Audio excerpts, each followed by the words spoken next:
Em 20 minutos, você vai receber o essencial da Bíblia. Uma linha única que atravessa todo o livro, desde o sopro que cria até a promessa de um mundo renovado. Se aceitar esse convite, ao fim, você terá uma visão clara do que a Escritura quer dizer, quem criou, por que o mundo sofre e como Deus resolve essa dor. No princípio, Deus criou os céus e a terra. Gênesis 1:1. É aí que começa tudo. Deus cria.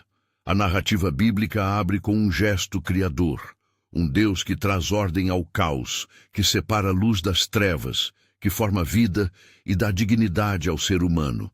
A imagem é simples e profunda. O ser humano feito à imagem de Deus, colocado em comunhão, num jardim onde o trabalho é cuidado e a relação é confiança. Essa é a intenção original da história. Proximidade entre o divino e a criatura. Um mundo funcionando como deveria. O homem e a mulher vivem uma escolha. A queda ocorre quando a humanidade decide, em liberdade, agir contra a ordem de Deus. Não foi apenas um erro isolado, foi uma mudança que rompeu a confiança e alterou as relações. A expulsão do Éden simboliza a perda daquela comunhão perfeita. A partir daí, o que era leve fica pesado. O mundo que era lar se torna terreno de luta. A narrativa não esconde as consequências. Dor, trabalho árduo, conflitos que se multiplicam entre as pessoas. Esse é o coração do problema que atravessa toda a Bíblia. As primeiras consequências se manifestam rapidamente. Caim e Abel mostram que a violência surge mesmo entre irmãos. As tensões humanas se intensificam. Quando a maldade se espalha, Deus intervém com juízo e preservação através de Noé. O dilúvio é ao mesmo tempo correção e uma nova chance para recomeçar. Depois, na Torre de Babel, a dispersão das línguas marca um mundo fragmentado, cheio de nações e distâncias. Em meio a esse cenário, Deus escolhe agir de forma particular. Chama Abraão. Esse chamado não é apenas para um homem, mas para o início de um povo que carregará uma promessa, que de sua descendência surgirá uma bênção para todas as nações. A palavra aliança aparece aqui como selo da iniciativa divina, promessa que gera esperança mesmo quando a história parece perdida. De um lado, o drama humano. De outro, a iniciativa de Deus em chamar um remanescente. Abraão e Sara se tornam figuras centrais. A fé deles, muitas vezes frágil, torna-se caminho para que um plano maior se desenvolva. A promessa não é só sobre descendência ou terra, é sobre formar uma comunidade que mostre, no meio do mundo quebrado, a possibilidade de viver sob a bênção de Deus. O enredo segue com José, um jovem vendido pelos irmãos, que vive o drama do exílio e da humilhação, mas que mesmo assim é preservado e elevado no Egito. A história de José reúne duas palavras que voltam a aparecer ao longo da Bíblia: providência e perdão. A vida dele mostra que mesmo nas piores reviravoltas, Deus pode tecer um propósito. A narrativa então desloca o foco para o povo de Israel, vivendo no Egito, crescendo em número e oprimido pela dureza da escravidão. É nesse cenário que surge Moisés, o libertador. Moisés representa a ação de Deus para libertar. O relato do Êxodo é a grande narrativa de salvação coletiva no Antigo Testamento. As pragas, a travessia do Mar Vermelho, a libertação de um povo e a caminhada rumo a uma terra prometida. No Monte Sinai, a lei é entregue. A lei que estrutura a vida comunitária, que traz limites, que revela a justiça de Deus e o caminho para a convivência. A aliança mosaica organiza o povo, cultos, festas, regras de justiça, tudo para demonstrar que viver segundo Deus é diferente de viver conforme as estruturas do mundo. Mas ser livre não significa estar pronto.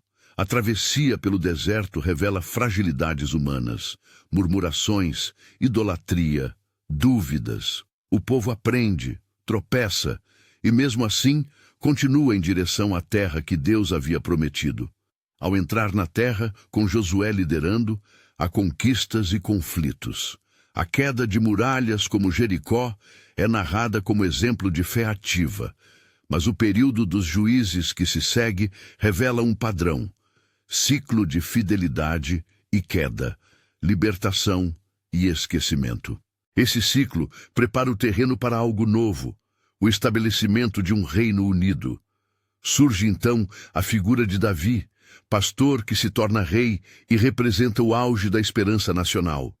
O triunfo sobre Golias anuncia que, mesmo contra gigantes, a fé pode vencer. Davi consolida o reino e enraiza a ideia de um Messias que viria de sua linhagem. Salomão, filho de Davi, traz um tempo de sabedoria e construção. O templo se ergue como centro de adoração. Esses capítulos mostram momentos de glória, mas também revelam limites: poder sem fidelidade, riqueza sem justiça, promessas que precisam ser cumpridas. Quando a infidelidade se torna recorrente, os profetas entram em cena. Não apenas voz de condenação, os profetas apontam também para a esperança. Eles denunciam injustiças, chamam à conversão e anunciam um futuro restaurado. Quando Jerusalém cai e o povo é levado ao exílio, parece que a história do povo escolhido chega ao fim. No entanto, o exílio não é só castigo. É campo onde surge fé firme em alguns, como Daniel e seus companheiros, cuja fidelidade em terras estranhas ilumina a promessa de que Deus preserva um remanescente. A promessa messiânica cresce no silêncio e nas expectativas. Gerações esperam por alguém que cumpra a aliança, que traga justiça e restauração. Essa espera prepara o palco para o que vem a seguir: a vinda de Jesus. A narrativa bíblica se concentra no ponto onde o divino assume a condição humana. Jesus nasce numa cidade pequena, cresce e inicia um ministério marcado por compaixão. Ele cura, perdoa, ensina sobre o reino de Deus e se aproxima dos marginalizados. Sua palavra é simples e radical. O reino está perto. O amor é maior que a lei vazia. O ensino de Jesus subverte expectativas. Poder se manifesta em serviço, grandeza em humildade. Ele conta parábolas que revelam o caráter de Deus e desafia estruturas que oprimem. Em seus encontros com pecadores, mulheres, crianças e estrangeiros, Jesus mostra que a aliança de Deus se estende àqueles que são excluídos. Sua vida é uma proclamação do propósito que começou em Gênesis: restaurar a comunhão entre Deus e a humanidade. A tensão, no entanto, cresce. A oposição dos líderes religiosos, as incompreensões e as pressões políticas culminam na paixão. Jesus é traído, julgado e condenado. A cruz aparece como o momento em que a narrativa muda de direção. A morte de Cristo é relatada não como fim isolado, mas como o centro do plano redentor. Ali, o destino do pecado e da separação encontra sua resposta. A traça histórica e teológica aponta que a cruz não é derrota absoluta, é entrega que carrega propósito. E então vem a surpresa decisiva, a ressurreição. A tumba vazia altera o rumo da história. A ressurreição não é apenas um evento entre muitos, é a confirmação de que a morte não tem a palavra final. A vitória sobre a morte inaugura uma nova esperança. A restauração que havia sido prometida desde o começo ganha corpo. Com Jesus ressuscitado, a narrativa passa para a missão da comunidade que se forma ao redor de seus seguidores. A igreja nasce como testemunha, enviada a levar a boa notícia às cidades e povos, a viver como sinal do reino. Essa missão envolve desafios, perseguições, discipulado e a tarefa de manter a mensagem pura e o amor vivo. Os primeiros cristãos testemunham que a mesma força que ressuscitou Jesus impulsiona uma vida nova entre aqueles que creem. A história da igreja é, portanto, uma continuação da história de salvação, espalhar a esperança que transformou vidas.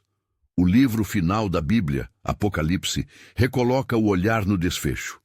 Ali aparecem imagens de juízo e nova criação, de conflito e consumação. A visão é clara. Haverá um julgamento que purifica, uma restauração que remova a dor e uma cidade, a Nova Jerusalém, onde não haverá mais lágrimas, nem morte, nem dor. Essa visão escatológica não é apenas catástrofe ou medo, é promessa de que todo sofrimento presente terá um fim. A Bíblia, então, termina apontando para um começo renovado. Um mundo recriado em plenitude, onde a presença de Deus habita com seu povo. Qual é a síntese de tudo isso?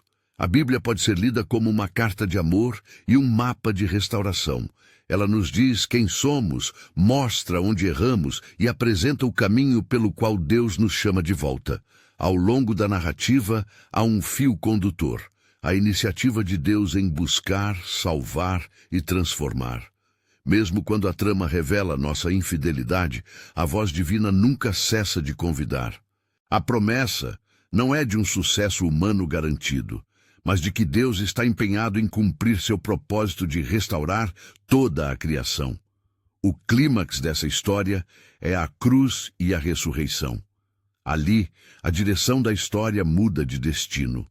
A morte perde sua autoridade absoluta e a esperança se torna algo concreto. Isso não apaga as dificuldades que ainda enfrentamos, mas muda a maneira como as enfrentamos. A fé cristã não promete uma vida sem dor. Promete que naquele que venceu a morte, há poder para transformar dor em propósito, derrota em nova vida. É por isso que a ressurreição é o centro da narrativa bíblica. Ela valida a missão de Jesus e inaugura uma caminhada de recuperação para a humanidade e para o mundo. O convite prático que brota dessa síntese é simples. Primeiro, ler a Bíblia como história contínua, começando por Gênesis e seguindo até os Evangelhos para ver o cumprimento em Jesus. Segundo, permitir que essa narrativa molde a vida cotidiana. Tratar o outro com justiça, estender perdão, cuidar da criação, praticar a fé com coragem. Terceiro, juntar-se a uma comunidade que vive a missão, porque a Bíblia não foi feita para ser um manual isolado, mas uma voz que nos acompanha em corpo e em comunhão. Se essa mensagem está falando com você, inscreva-se no canal e ative as notificações para acompanhar a série completa. Nas próximas partes, iremos aprofundar a vida de Jesus, os Evangelhos e como sua obra transforma a história pessoal e coletiva. Não perca o próximo vídeo, onde caminharemos pelas etapas do ministério de Cristo, suas parábolas e seus atos que mudaram tudo.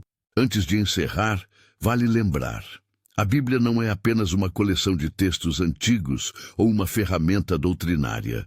É uma narrativa que aponta para um Deus que age na história, que ama intensamente e que não desiste de restaurar o que foi quebrado. Ler a Escritura é percorrer esse mapa, aprender a reconhecer sinais da presença divina e alinhar o próprio passo ao caminho da justiça e da misericórdia. Para começar, separe um trecho curto por dia. Comece por Gênesis 1 para contemplar a criação. Escolha depois um evangelho, Mateus, Marcos, Lucas ou João, e permita que o testemunho de Jesus fale ao seu coração.